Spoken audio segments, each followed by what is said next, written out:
So, J. Ruud, what lovable book are we talking about today? Well, I'll give you a hint. Hailsham School. Never Let Me Go. Kazuo Ishiguro. You are so right.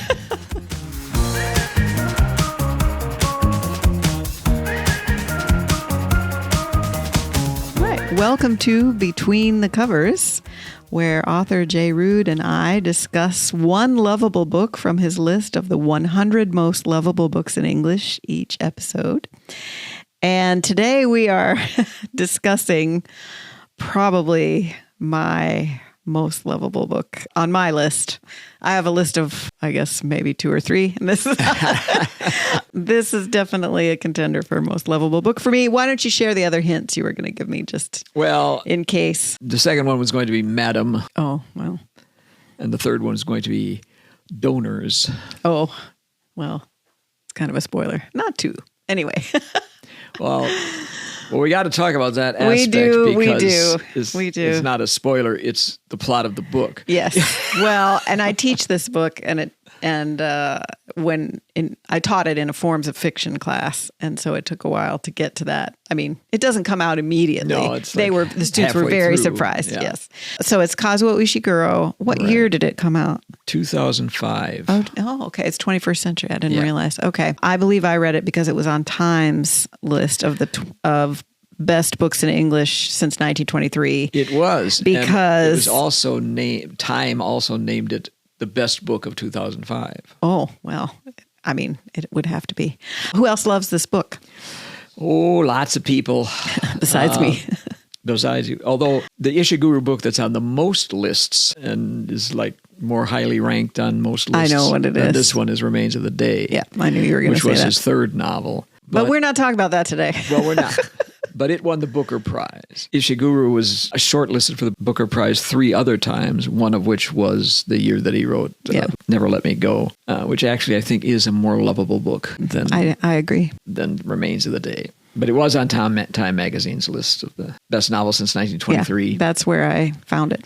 It's on the BBC list of the 100 greatest British novels. The Guardian came out in 2019 with a list of the 100 best books of the 21st century, and they ranked it as number 4 among the best books of the 20th century. It was 21st, robbed. Sorry, 21st. It was robbed. It should have been number 1. It was robbed. Ishiguro, as you know, won the Nobel Prize in 2017. And when the Nobel Committee proclaimed that he was the winner, they said he was a writer who, in novels of great emotional force, has uncovered the abyss beneath our illusory sense of connection with the world, which seems to be a perfect introduction to Never Let Me Go, because the characters there hold a very tenuous connection with the world. Yes. I mean, yes. Well, we'll talk about it. Why don't you give us a down and dirty summary of the novel? Well, for any poor, lonely people who haven't read this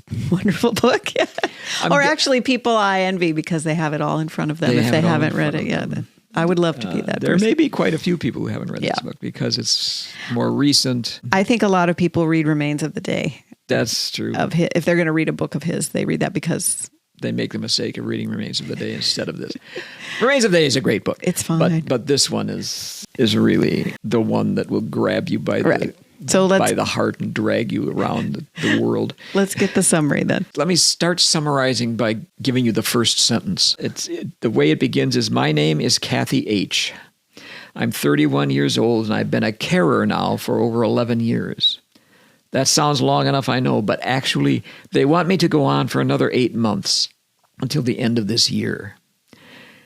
So it starts out, there's a voice there that is a little bit off. I mean, you don't know what a carer is. You assume it's something like a caregiver, I would say an American doesn't know. British people say carer for people who have that kind of role in health care.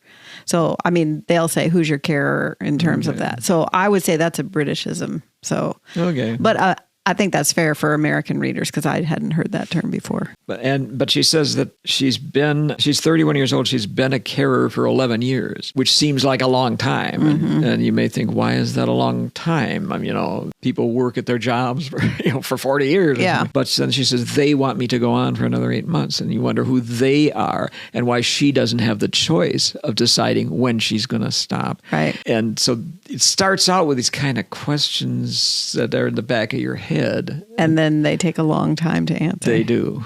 So you go back to her childhood in this Hailsham school. It's a boarding school. Yeah, it's a boarding school. And at first it seems like you're in Hogwarts or something. It's just like, okay, we're going to get a boarding school kind of a story here. But it also seems pretty typically preteen and teen life. Yeah.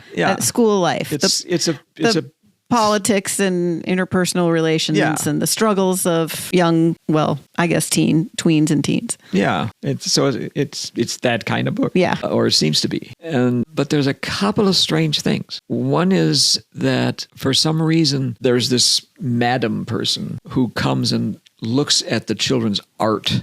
So they're all trying to create these pieces of art that are going to get put in the gallery for her when she comes and looks at them, which is, it doesn't seem that unusual, except that Tommy, who's kind of her boyfriend, or she wants him to be her boyfriend.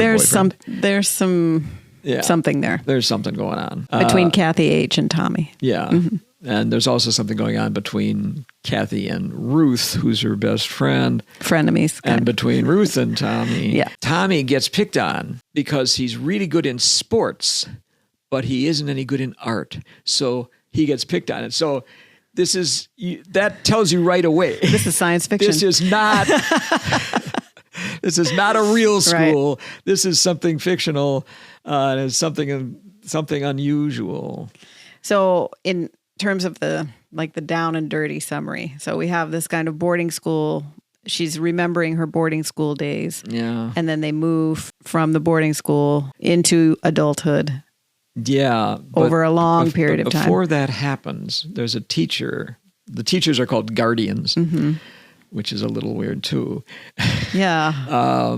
You wonder what they're guarding. Right. And there's a popular young teacher named Lucy.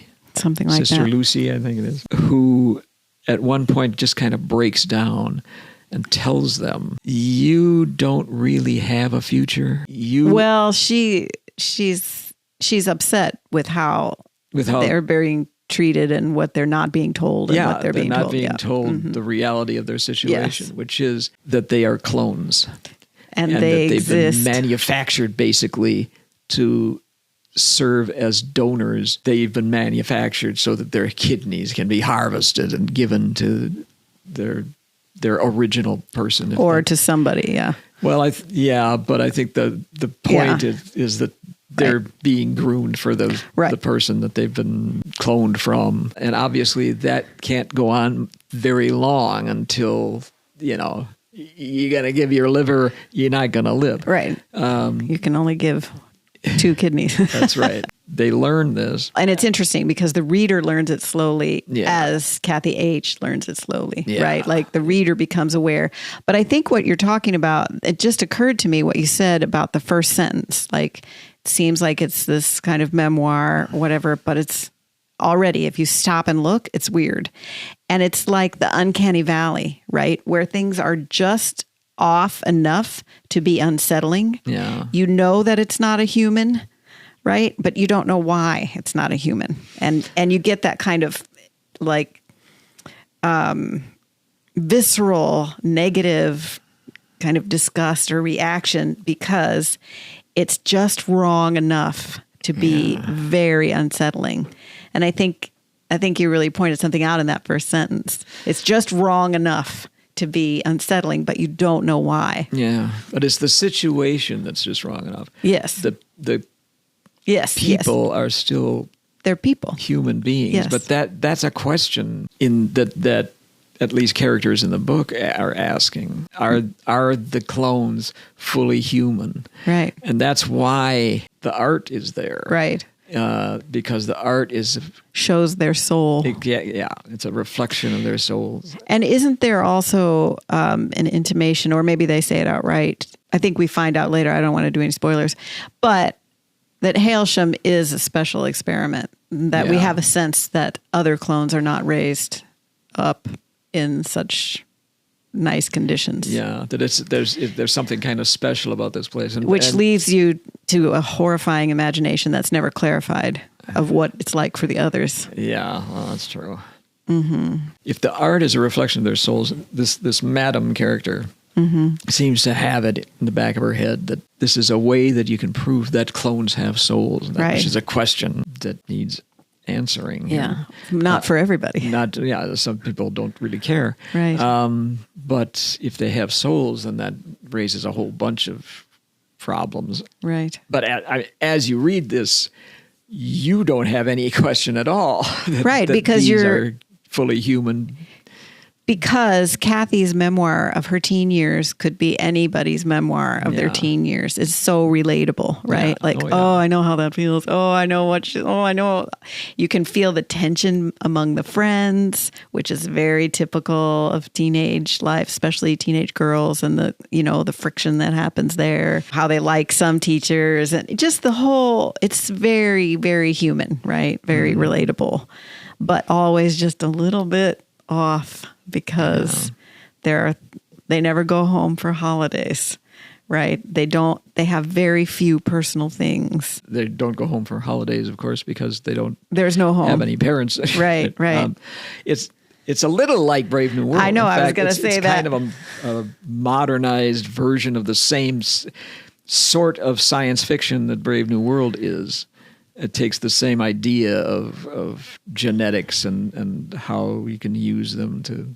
But in this case, there are people, the hierarchy is the people that aren't cloned. Yeah. Right? These are clones developed just to harvest their organs.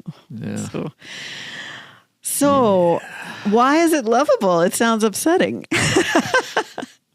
Well, lovable just doesn't mean it makes you feel good. No, it obviously. means that this is that it's a book that strikes you where it hurts in the heartstrings. Kathy, well, when they moved to the higher dorms, they're in with people who didn't grow up at Hailsham.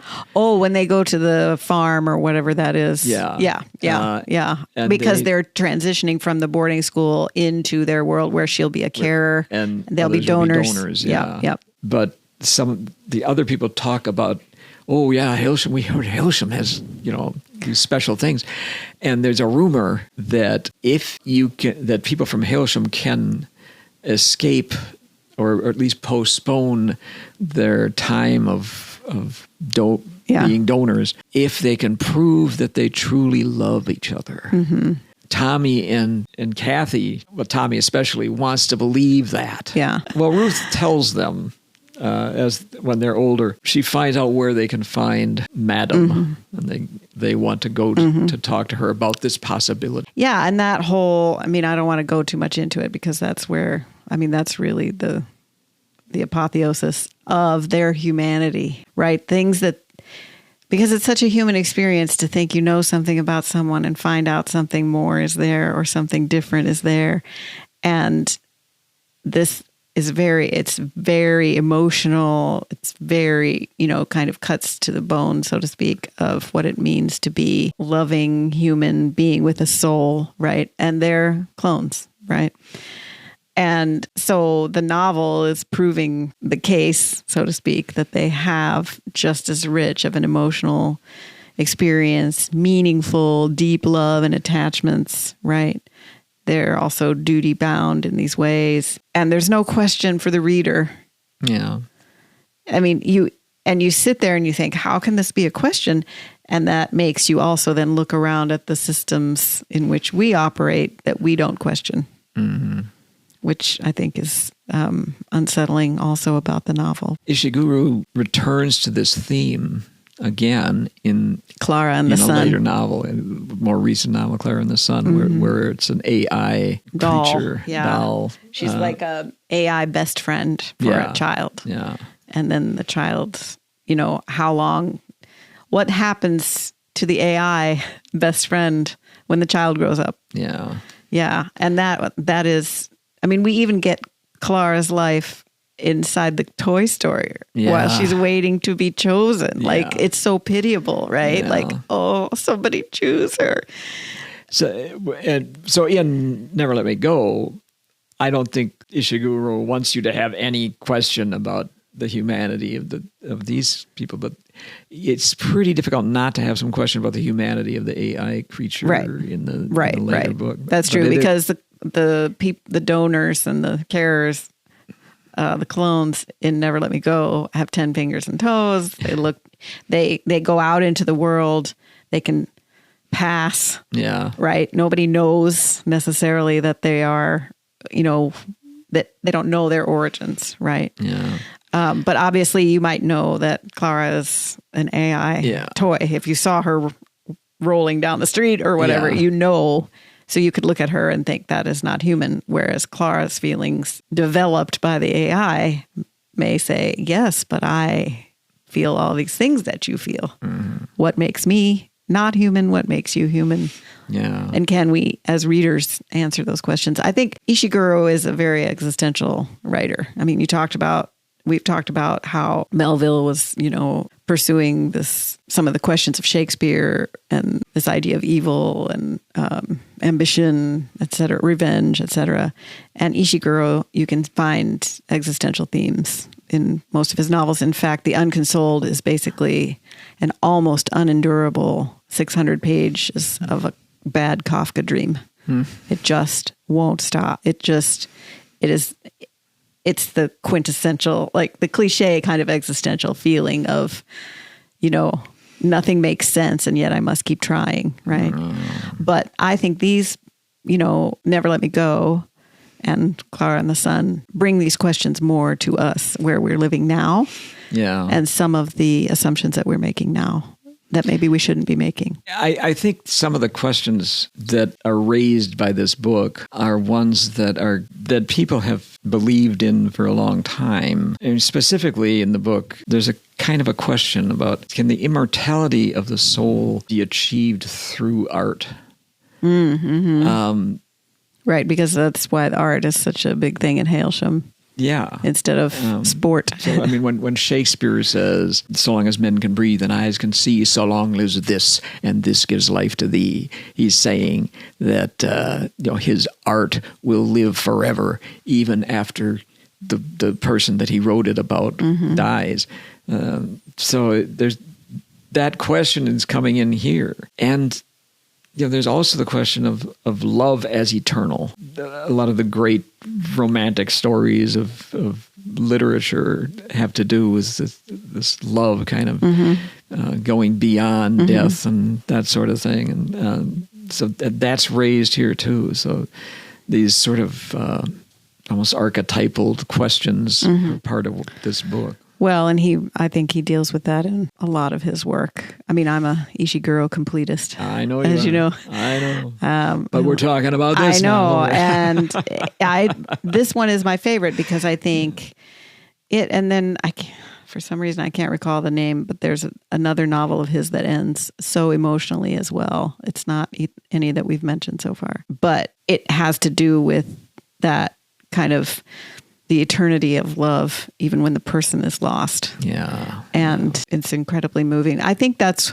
one of the reasons for me that this novel is lovable is the depth of themes are there, but it's not just a good for you novel because he is the absolute best at very spare prose that is so emotionally fraught and rich, right? There's nothing extra on the page. His sentences are lean and very clear, and they convey so much emotion. And when I think of these characters, they feel very real to me, not just because of the very excellent movie. There is a very excellent movie. Which is not always the case, especially when you love a book. You can go to the movie with some trepidation. That is true. But the 2010 film version directed by Mark Romanek. Romanek. Sorry. Amazing. Carey Mulligan. 3-time Oscar-nominated Carey Mulligan. Keira 2-time Knightley. Oscar-nominated Keira Knightley. 2-time Oscar-nominated Andrew Garfield as Tommy. And one of my very favorite movie stars of all time, Charlotte Rampling as Madam. Oh, I forgot about her. Yeah, it is an excellent movie, but read the book first. Yeah. Yes. And then the movie kind of allows you to maybe put some faces, on people and see some things play out. Yeah. But the book is exquisite.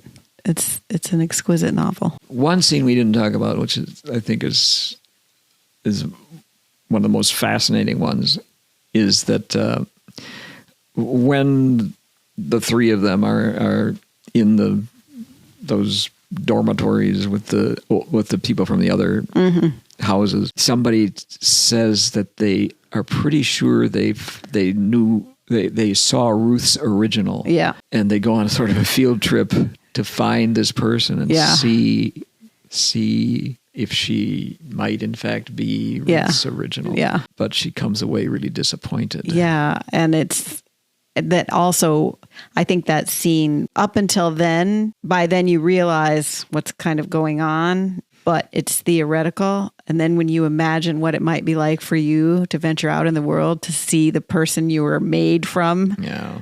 Like, what would it be like to see yourself walking around, working in an office or, having fish and chips by the seaside, and it's you, but it's not you. Yeah. I mean, it's so threatening and horrifying. And it's probably you as you will look like 20 years from now because you were cloned from that person. That's so true. They were already alive for a while before. But you won't be. And you'll 20 never years get from now. That old. That's right. Yeah, I mean, you're right. That scene is really pivotal, I think. I taught this in a forms of fiction class as science fiction because it is. And also, I hate space, so I didn't want to do science fiction in space. I didn't care for that. What I like is the way that it is set in not even current times, but a little bit past. Because she has a cassette tape, although they get kind of refuse of things like, you feel like they get Goodwill boxes, so to speak. Well, yeah. So you don't know. It seems like it's taking place in like the 1990s. Yeah. It's just a little bit past. Yeah. So that is also really kind of terrifying too, because then you're like, is this happening? Like, you know what I mean? But it's also a decision by Ishiguro to say, this isn't a future threat. This is something we probably are capable of. The technology is there now. Yeah. And we should have been thinking about this 20 years ago, 50 years ago, right? And we're not really. And here's a way to think about it. And setting it in the past that way is also incredibly creepy because it's also that unsettling, it's part of the unsettling mood of the novel. Mm-hmm. Yeah. It's just a masterpiece. It's a great book. Why might someone not like this book? I mean, I don't.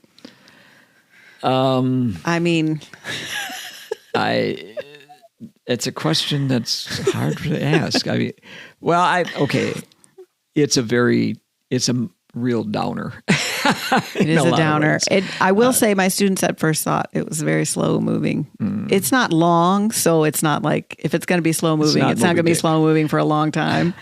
But it takes a while. He establishes a mood, and it takes a little while to get that established. But you're right; it's a downer, and it might take a while to get into. Mm-hmm. So, 2 reasons. Yeah, but those are lame. They suck as reasons. It is an amazing book. So, all right, so we need to put this on we need to rank this. So we've got 7 ranked books already. We do. Where is this book going? I'm going to put this as number 3. Oh, so all right. Put it up there. We have Catch-22. Number 1 is Catch-22. Number 2 is Pride and Prejudice. So you're putting number 3 as Never Let Me Go. Number 4? Number 4 was To Kill a Mockingbird. Okay. But let's stop there because if we do this every time, We are eventually going to be enumerating 80 books each, so we won't be doing that. You have a list on jruud.com. There will be a list on jruud.com. All right. So this is number 3. Yeah. All right. So it appears to be time for Chaos Reader.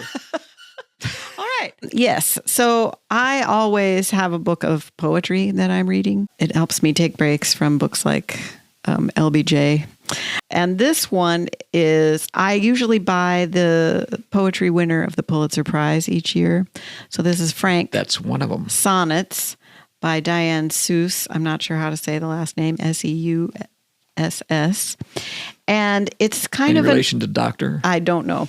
It's kind of an autobiography in sonnets, but it really does push at the sonnet form. They're all 14 lines, but the rhyme scheme isn't there, although there is definitely respect for sound in the craft of poetry. And it's really very interesting. I saw a review that said that poets like Plath wrote about death, and this poet writes with death. And that did shed a light on it for me a little bit. I'm really into them. And who is Frank? Is that I think it means that she is being frank. Oh. But I am not sure yet. I haven't finished. I'm only page 46. None of them are titled. So if you like one, you have to remember the page it's on or the first line. Like, it reminds me a little bit of Sonnets for My Past and Future Assassin by Terence Hayes. All of the sonnets in that book have the same title, which is Sonnet for My Past and Future Assassin. None of these have titles, but it's really very interesting, and I'm enjoying it. And a sonnet's 14 line. You can always pick up and read a sonnet in between LBJ chapters. You can. That's my book. So with that, I guess we can remind everybody to buy our books. Oh, we can. Mr. Catherine by Stacey Margaret Jones. And my latest book in the Robin Hood's mystery series, Treasure of Sherwood, in which there's a treasure. And it's in Sherwood. And it's in Sherwood Forest. And we'd like you to like, share, comment, particularly follow, subscribe. Our listener in Nigeria. That's right. We have Thank you. A new Nigerian listener. That's awesome. Cool. All right. So please share, tell your friends, and write reviews. It all helps us get noticed by the overlord algorithm. And we'd also like to thank our producer, Jerry Bruno, for all without whom none of this would be possible. Not one lick of it. Not a bit of it. And we'll see you next time. Between the covers.